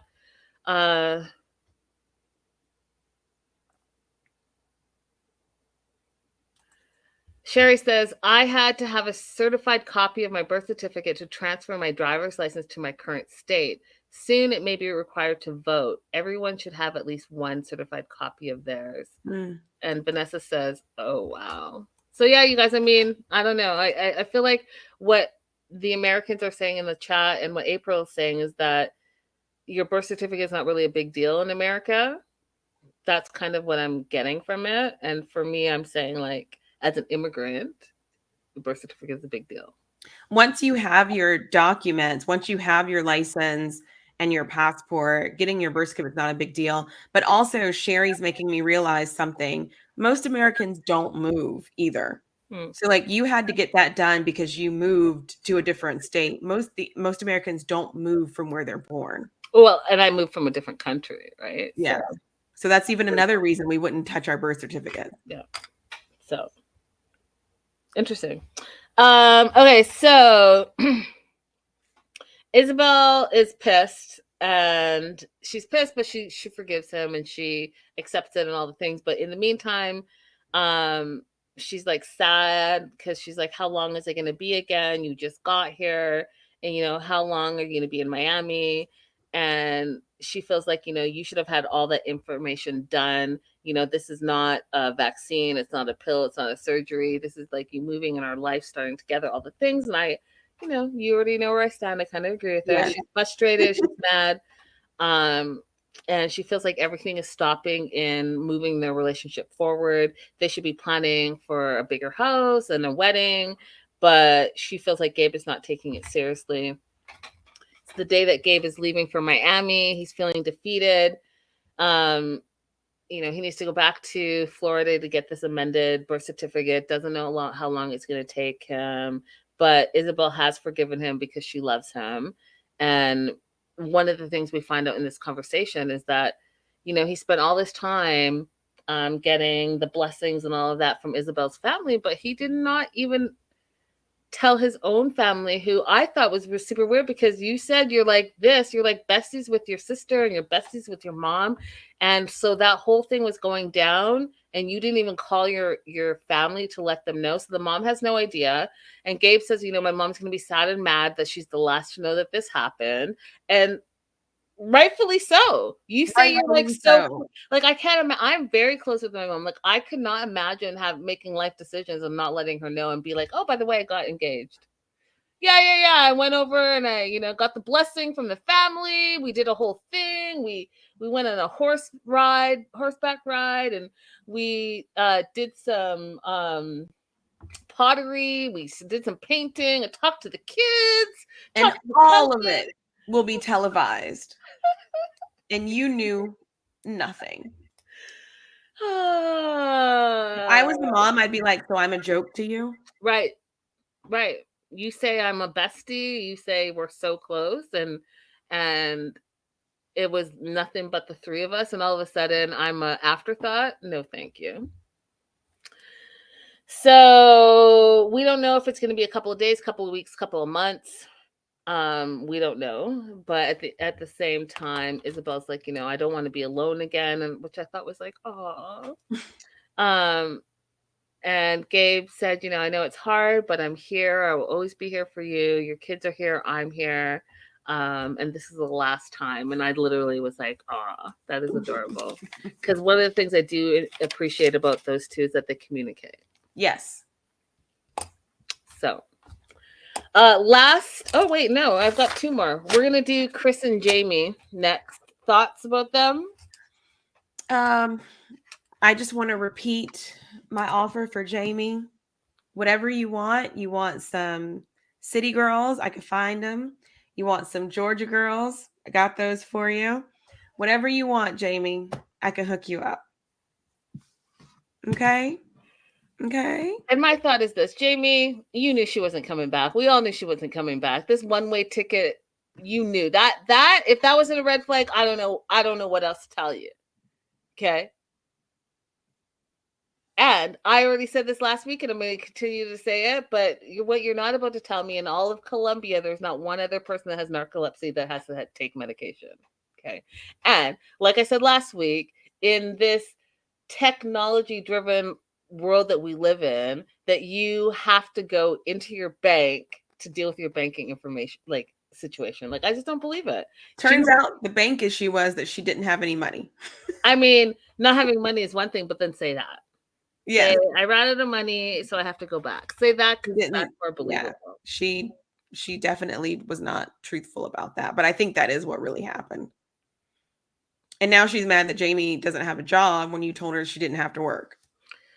That part. So Chris is back in Alabama, and she calls Jamie, and she's been back for a long time, and she tells us that it was a bank issue and she needed her narcolepsy pills, and we just talked about that. Jamie, we find out, has COVID again. She's not feeling well.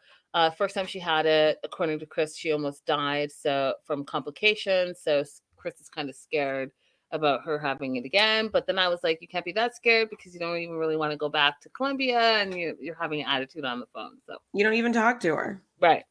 So Chris goes on to say that financially that they can't live in Colombia. So she's been back for 3 months.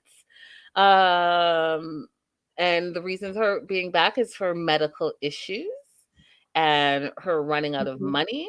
And so she's working and making money so that they can live in Colombia, which, I mean, you guys, come on. I mean, the way she's like, okay, so let me just say, listen, you're going to be working and working and working. What happened to like starting a business in Colombia, the food truck thing? Because now you're like power washing driveways, picking up odds and end jobs anywhere you can. And you're saying that you're sending all the money to Jamie. And I just feel like that's not sustainable. And then you're going to have an attitude about it, saying that Jamie's not working, but she's expecting you to send all the money. But then in that same breath, you told Jamie that she could not work and that you would take care of everything. So what is it? Exactly. And then you were there for like a month. So you're trying to tell me that the whole year plus that you were talking to Jamie and you're selling your house so you could have all this money and the $50,000 motorcycle that you were going to sell, all this money that you were going to come in and residual income and all of that stuff. All that stuff that you were saying obviously was not true because you could not even last 1 month there. And I would say that I also didn't even believe that you were moving because of the amount of stuff that you did not take with you. Mm-hmm. So, she feels like she has to stay in Alabama and has to work, and points out to us that Jamie's not working, so everything is on her. So her only option is working in Alabama, she says. That's her only option, she thinks. And so she is working and sending all the money to Jamie, and which is interesting to me because in that same breath, she also says that she's only talked to Jamie 3 times in 3 months. And this is the first time they're actually seeing each other on a video chat in those 3 months. And then the truth comes out because then she says, well, we're not talking, we're fighting. And why would I want to talk to you if all we do is fight? Mm-hmm. That is the first true statement of this whole segment. Okay. Then she goes on to say that she's taking yard work jobs and painting houses and pressure washing driveways and doesn't have a phone when she's working. Now, okay. I don't know you about April, but I've known many a contractor in my life. And as a contractor, as an entrepreneur, as an independent worker, what you're going to have is your phone. Because guess what? Your phone is your lifetime to other jobs. Exactly. So what you're not doing is doing yard work and friggin' cutting the lawn while someone else is seeing you across the street and calls the neighbor and says, hey, who's that cutting your lawn? Oh, here's Linda's number. Call her. She's right here right now. Oh, I don't have my phone. And they're looking at you and you don't have your phone. Like, just stop it. Can you just stop with the stupidity? Like, do you not think that the viewers think things through? Do you not think that the viewers have seen contractors, have seen people that take care, like, all the workers all the time? They have their phones all the time because guess what? You're not just working on one property. You're working on all the properties. All the properties that are in your business, they're all calling you all the time because that is your job. I don't have my phone when I'm working. Shut up. Nobody believes that. And even if you don't have, let's say she didn't have her phone when she's working. I don't believe it, but let's say she didn't. That's still 3 months. It's still 3 months that have passed with no substantive conversation, according to Jamie, and I believe her. There were other times to talk.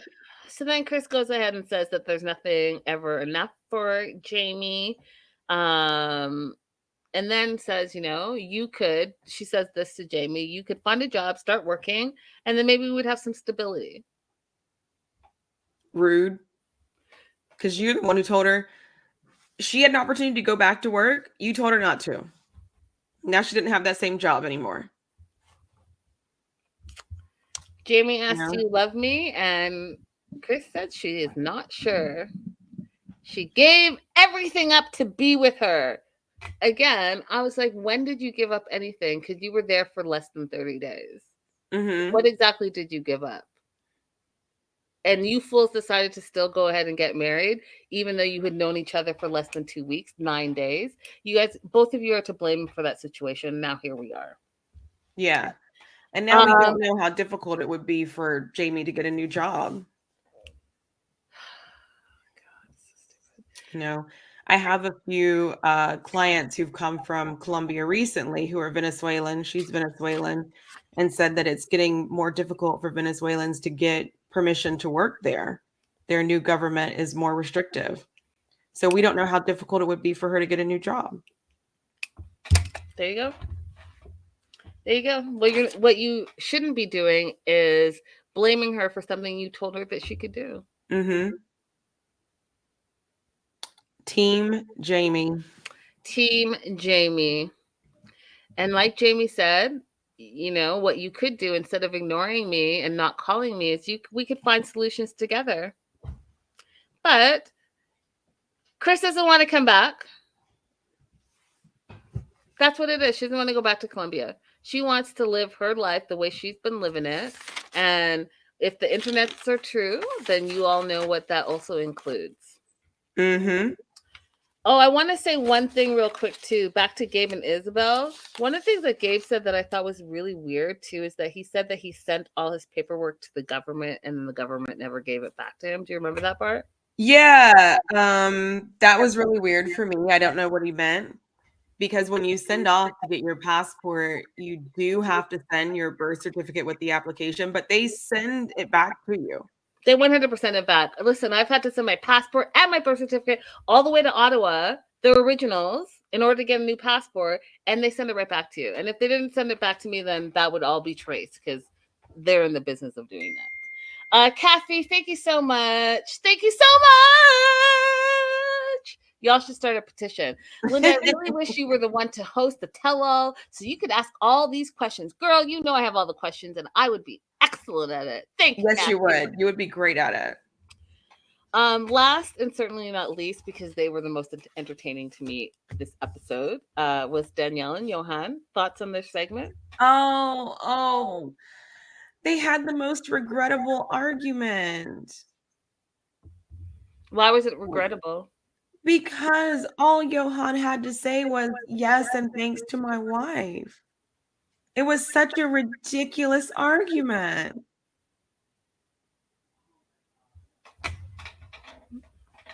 I've heard a lot of things. I've heard both things. I've heard both sides, but I will say this. Johan, you were absolutely 100% in the wrong. And I get you guys, you know, you guys are coming for Danielle. You want her to be the villain. We've talked about it, and I just don't see it. And, you know, we all say things in anger and all the things, but Johan was wrong here. And his logic and reasoning was wrong.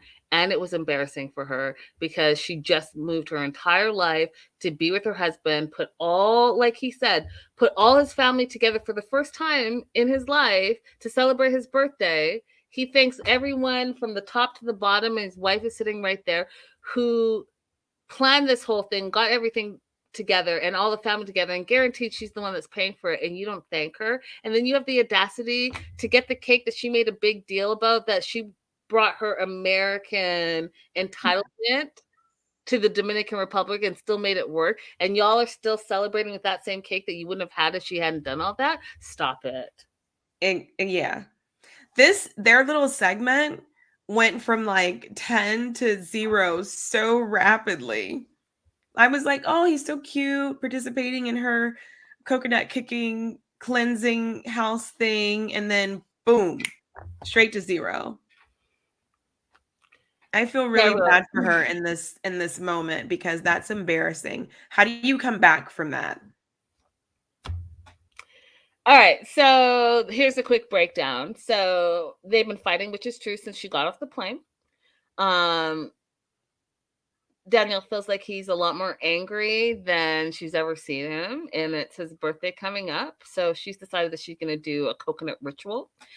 Baba, her spiritual advisor, told her about it, and it's coconut covered with ground up eggshells, and she's kicking it around the apartment, and apparently the eggshells have some type of cleansing substance, and you're supposed to like kick it around the apartment to create a peaceful environment, living space.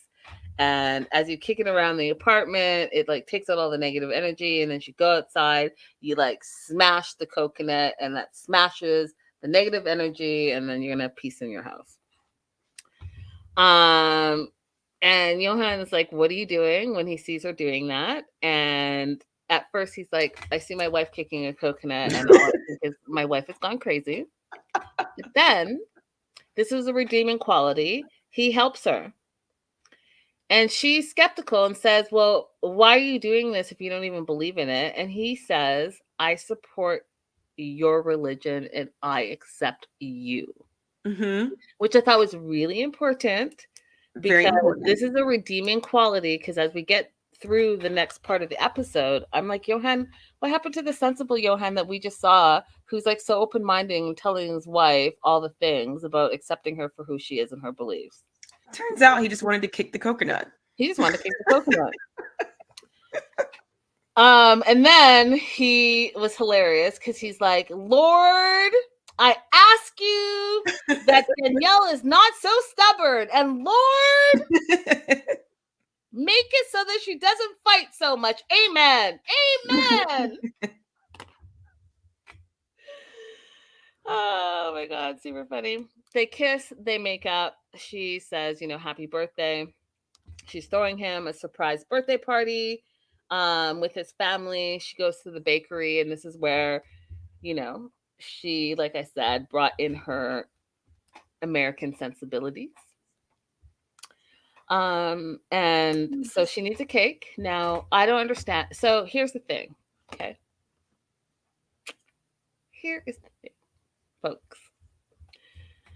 That entitlement part, I just will never understand, because just like how, hey, you want to go to this restaurant and the restaurant is fully booked because other people who wanted to go to the restaurant decided to make plans and they called in advance and got reservations.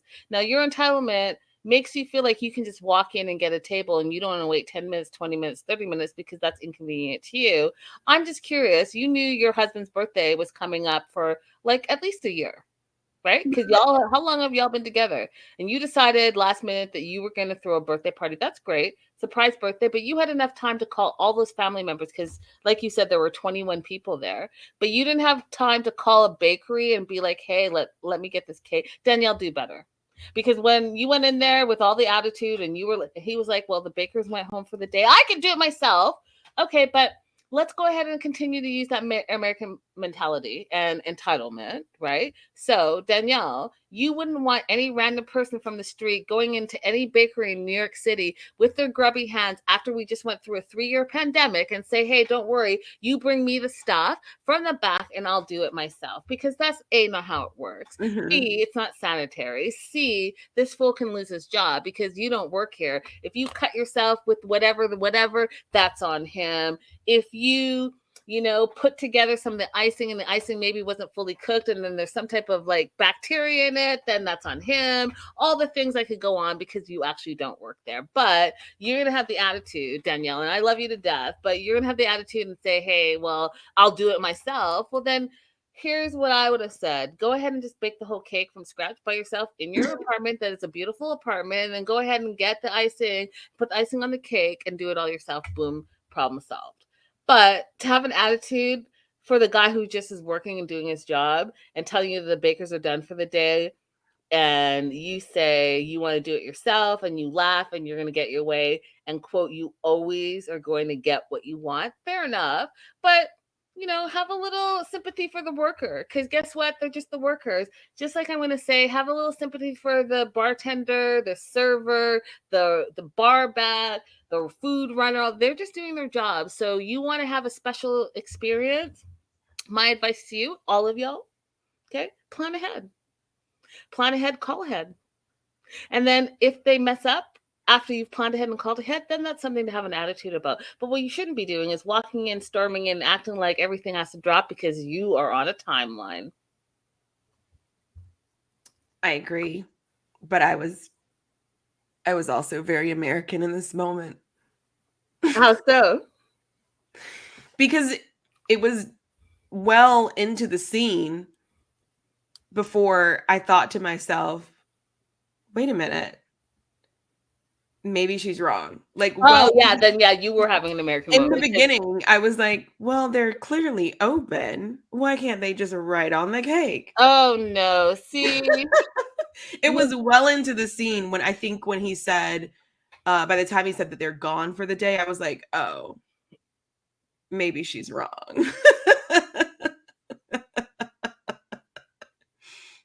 I don't think I would have gone so far as to say, give me the stuff, I'll write it. I would have probably just asked, can I buy one of your, which would also be like superimposing, but I probably would have asked if I could buy glad it. that you thought that through. I'm so glad that you thought that through before it came out of your mouth. Because I was like, oh, April. Because I was like, I'm learning all the things from April, but then I was like, oh, that there have been several times in my life where I catch myself being very American and I make a choice. Do I want to continue down this road that I'm on? Yeah, Or I do saw I it. want to I pull just back? saw it in real time. Did y'all see it in real time? Where she pulled it back? She literally pulled it back before the words flew out of her mouth because they sounded ridiculous. But it's I mean, and there's some times where it has served me well. Like I've gotten taxis before in other countries and get into a back and forth with them not telling me how much it's going to cost, but they want me to go ahead and like get in, close the door. And there have been times where I'm like, absolutely not, I'm getting out. And it's served me well in some situations. I But feel like that's a different experience though. yeah, Right? but Because in I think that there is obviously strength, and especially when you're traveling, to have an understanding that you are not in your home country and things may be different. And so to have that self-awareness and assurance in yourself, I think is important. What I am talking about, and I know you know because that's why she's already laughing, y'all. What I'm talking about is the other part. The other part of y'all. Love y'all. Love you, Americans. Love y'all. Love y'all. Love your country. All is great. But there are some things that we can all improve on. One of the things is your travel etiquette and expecting that everything should be exactly like America. Like, hey, where's the McDonald's? Where's the Walmart? Where's the Target? Oh my God, the food's totally different. Oh my God, they're honking their horns in India. Oh my God, there's a cow in India. Oh my God, I can't believe that it's so loud here. It's just so different. Yeah, because fool, you're halfway across the world. Embrace it. Enjoy it. All right. yeah. Rant done. I thought it was also funny that Danielle's like, what would be your perfect dream birthday? And he's like, yeah, I want to climb Mount Everest. It's like, that's not happening today, friend. I thought it was really funny that he said that because number one, where did it come from? And then number two, like I've been obsessed with Mount Everest for a while now because it was mentioned in the last Girl with the Dragon Tattoo books. And I feel like it keeps coming back into my life in like different ways. Maybe it's a sign that I need to not to climb it, just to look at it. Maybe it's a sign that I need to go to Nepal. Oh, and she was very wrong when she said that like only 10 people have ever topped it. There a lot of people have topped it. Most people who've actually died on that mountain have died on their way back down. They summited and then plummeted. Yeah. Yeah. So they get to his party. He's surprised. All his family's there. It's a great surprise, he says. He thanks, like I said, everyone. The dog, the servers, the children, all his family. Thank you so much for all of you being here for the first time ever, all together celebrating me. And the family member said, oh, you didn't thank your wife for the surprise. And that upset Danielle. She gets up from the table and walks out and says, there are 21 people here. You embarrassed me. You humiliated me. You have no gratitude. And then Johan had the audacity, in my opinion, yes, I said that word, to say that you ruined my birthday the day before. And how did you ruin my birthday? It's because you wanted to meet up with your friend who's your ex. He's still upset about it. And who wants to see their ex the day before their husband's birthday? And you ruined my birthday, and I'm still mad. And I don't care if you planned all of this and put all the money into it and invited all my family and all my friends, and I'm celebrating. You ruined it, and I'm mad at you. Listen, y'all. The non-Christian of myself is going to say this, and I'm going to say it loud and clear. Okay? What you're not about to do, motherfucker, is disrespect me. After I paid for all of this and brought all your family together and clearly have come here to celebrate you. What you're not about to do is A, disrespect me. Mm-hmm. Go ahead and eat up on that cake and celebrate the cake. C, have an attitude with me like I'm the one that did something in the wrong, when, if we rewind, I'm the one that came to you and said, this is exactly what happened. This person jumped in my DMs. I told them from the jump that I'm married. Let me talk to my husband, and then my husband and I will go to lunch with you. Very clear and concise and specific. And then because you had a problem with it and you were also drinking, and I also stopped you from drinking and driving and saved you from another ticket and or accident, went ahead and planned this birthday party for you to celebrate you and to tell you how much I love you.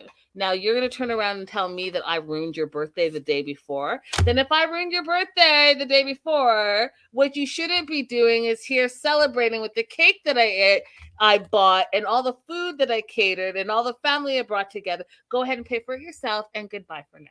Exactly. And I hope that she did leave without paying.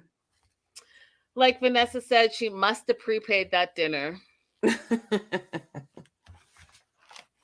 Not impressed, Johan, because you came in with the I accept you for who you are and your beliefs and all of that, and then you want to turn around and make it about her? It got so bad so fast. And then I can't believe he went back to the party. April, he went back to the party and they brought the cake out that she had the American entitlement audacity to do. And they put a big sparkle candle and celebrated it. And I saw him. He had a moment like, I messed up for this because he looked back. Did you see that part where he looked I didn't back? see. He looked back like she was going to come. Yeah, look back like, is she looming around somewhere? I have a few regrets. Because I know I didn't buy this cake, and I know my family didn't buy this cake. This is what can he do to make this up to her? What can he do? That's a good question. What can he do? Because he messed up. This is big. How do you bring that back? So if someone was, what would someone have to do for you, April? I've never been embarrassed on. Oh shoot, I have been embarrassed on my birthday one time. Yep. We went to the ballet at the Kennedy Center, and the guy that I was dating at the time made a spectacle on my birthday, and I just broke up with him. Never talked to him again.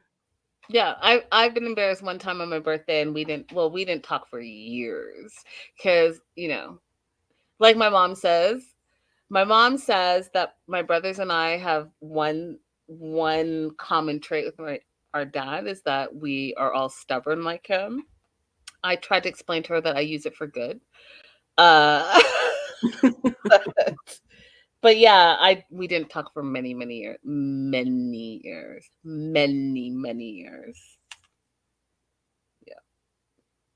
Yeah, she's a forgiving person.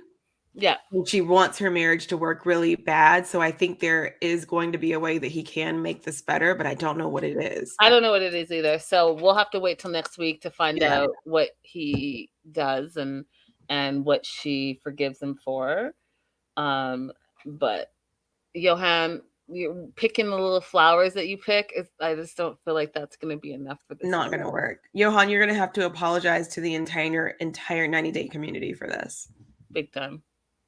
All right, you guys, thank you so much for being here. Don't forget to like and subscribe. Tell a friend to tell a friend. We're trying to grow our pages over here at the Melanated Way, as well as April Holiday, who is live streaming on her page. Go ahead and check it out. She does all the immigration stuff. You got K1 visa issues, questions, concerns.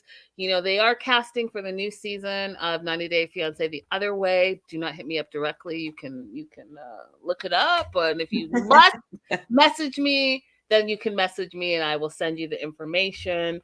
But yeah, definitely go over to April's page and like and subscribe. She also does a lot of travel stuff. She travels all over the place, gives you tips for good travel, cheap travel, fun travel, all the things. So go ahead and check that out.